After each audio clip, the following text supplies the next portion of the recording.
বলেন এগুলা বোধহয় এগুলা এইদিকে গড়ে না, এগুলা এই দরজাটা খোলো না, না খুলবো না। কেন আসছো? চলে দাও। বিশ্বাস করো আমি ভুল করছি, অন্যায় করছি, আর করতাম না। শেষ পর্যন্ত মহিলা মানুষ তো আমাদের পুরুষদের তুলনায় তাদের মনটা একটু নরম। আপনি পিটেন আর মারেন, যাই করেন, বেলা শেষে সে আপনাকে ছেড়ে যেতে চাইবে না, ঠিক কিনা বলেন? এবার সকাল থেকে দুপুর পর্যন্ত পিটাইলেন, রাতের বেলা আবার তার সাথে কাইট হয়ে গেলেন, তো আপনি শাসনটা করবেন কিভাবে? দোষটা তো আপনার, ঠিক কিনা বলেন? আপনি তো শাসন করতে পারলেন না। আল্লাহ যেন আমাদেরকে বুঝার তৌফিক দান করেন। আমার মায়েরা বোনেরা, এবার আপনাদের উদ্দেশ্যে নবীজি সাল্লাল্লাহু আলাইহি ওয়াসাল্লাম বলেছেন, আদ-দুনিয়া কুল্লুহা মাতা ওয়া খায়রু মাতা'id দুনিয়াল মারআতুস সালিহা। এই দুনিয়ার মধ্যে সব থেকে দামি দামি যত বস্তু আছে, যত দামি দামি জিনিস আছে, সব উন্নত, সবচাইতে দামি দামি বস্তুর মধ্যে সব থেকে শ্রেষ্ঠ সম্পদ, সব থেকে শ্রেষ্ঠ বস্তু হলো একজন নেককার নারী। যেরকম সুবহানাল্লাহ। কি নারী? জোরে বলুন। নেককার নারী হলো ওই নারী যেই নারীকে তার স্বামী দেখলেই মনটা প্রশান্তিতে ভরে যায়, যেই নারী মারা যাওয়ার পরে তার স্বামী বলে আমি আমার স্ত্রীর উপরে খুশি ছিলাম, সন্তুষ্ট ছিলাম। যেরকম সুবহানাল্লাহ। স্ত্রীর ইন্তেকালের পরে স্বামী যদি বলে আমি আমার স্ত্রীর উপরে খুশি আছি, ভালো আছি, তাহলে এই মহিলাটা আল্লাহর জান্নাতের মেহমান হয়ে যাবে। সুবহানাল্লাহ। গত কয়েকদিন আগে আর টিভি চ্যানেলে একটা সাক্ষাৎকার দেখেছিলাম। বনানী গোরস্থানে এক রিক্সা চালকের স্ত্রীকে দাফন করা হয়েছে আজ থেকে 16 বছর আগে। কত বছর আগে? এই রিক্সা চালক প্রত্যেকদিন রাত্রে সারাদিন রিক্সা চালায়, এখনো পর্যন্ত বিয়ে করে না। প্রথম স্ত্রী মারা যাওয়ার পরে আর দ্বিতীয় বিয়ে করে নাই। এই টানা 16 বছর পর্যন্ত স্ত্রীর কবরের পাশে গিয়ে সারা রাত ফজর পর্যন্ত আল্লাহর কোরআন তেলাওয়াত করে। সুবহানাল্লাহ। এরকম ভালোবাসা আছে না নাই? ধরে মনে আছে না নাই? আমার দেশে দেখবেন যারা কুলি মজুর, দিন এনে দিন খায়, 50 কেজি ওজনের বস্তা ট্রাক থেকে নামায় দোকানে ঢুকায়, আছে না? আমরা যারা মাহফিল করে রাতের বেলা বাড়িতে যাই, বাসায় ফিরি রাত 3টার সময়, 2টার সময়, কনকনে ঠান্ডার ভিতরে দেখা যাচ্ছে মালের গাড়িগুলো বেশিরভাগ রাত্রে ঢুকে, ঠিক না? এই রাতের বেলা দেখেন কোথায় তার স্ত্রী, কোথায় তার ছেলে মেয়ে, কোথায় তার বাড়ি ঘর, 50 কেজি ওজনের বস্তাগুলো মাথায় করে করে নামায়। পেটের মধ্যে প্রচন্ড ক্ষুধা। দুপুরবেলা যখন বাড়িতে খেতে যায়, রাস্তার পাশে ভাঙ্গা ঘর, দোসালা ঘর, পলিথিন দিয়ে মোড়ানো, ঘরের ভিতরে উন্নত মানের কোনো সোফা সেট নাই, টেলিভিশন নাই, ফ্রিজ নাই।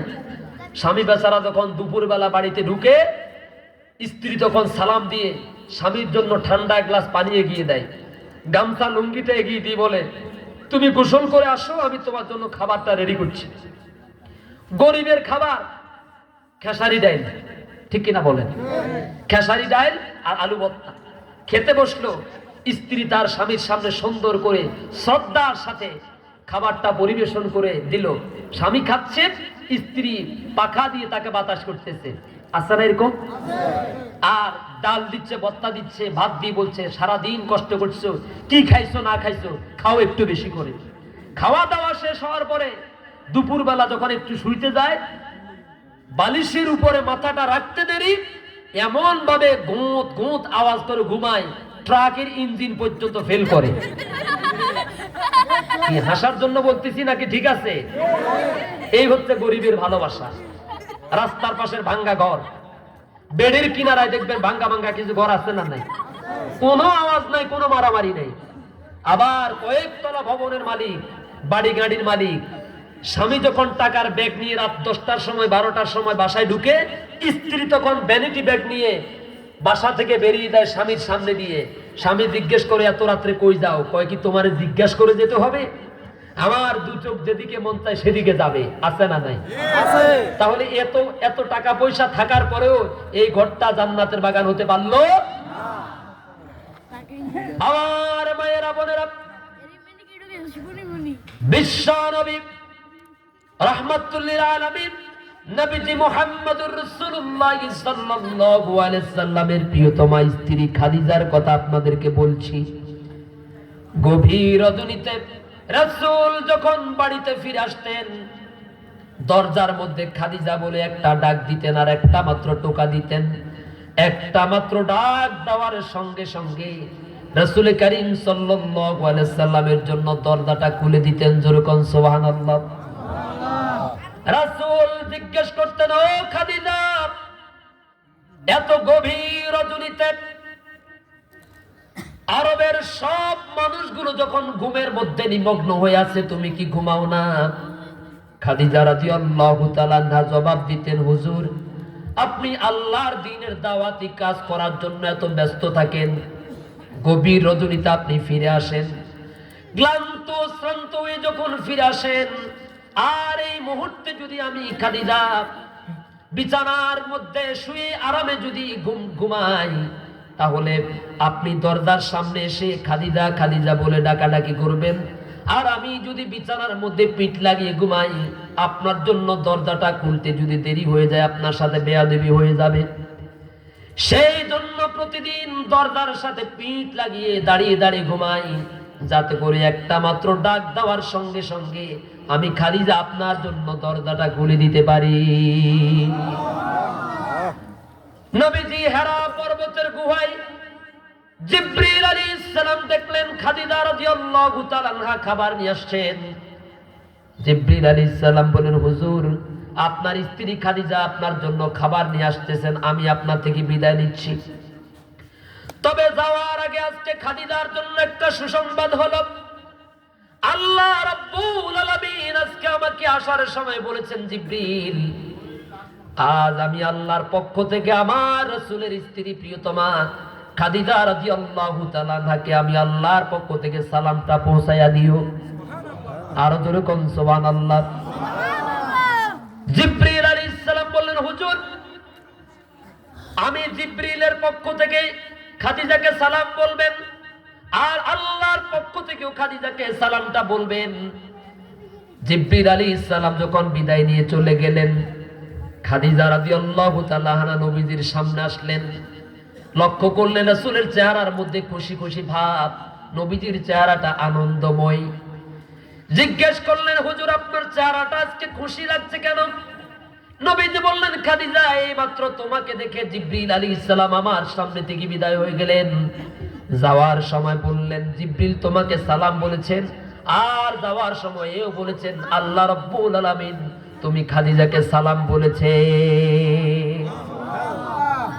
হযরতে খাদিজাতুল কুবরা রাদিয়াল্লাহু তাআলা আনহা কেঁদে ফেললেন, আনন্দের চোটে কেঁদে ফেলে বললেন, ইয়া রাসূলুল্লাহ সাল্লাল্লাহু আলাইহি সাল্লাম, জিবরিল আলাইহিস সালামের সালামের জবাব তো আমি দিতে পারবো, কিন্তু আল্লাহর সালামের জবাব কেমন করে দিতে হয় আমি তো জানি না।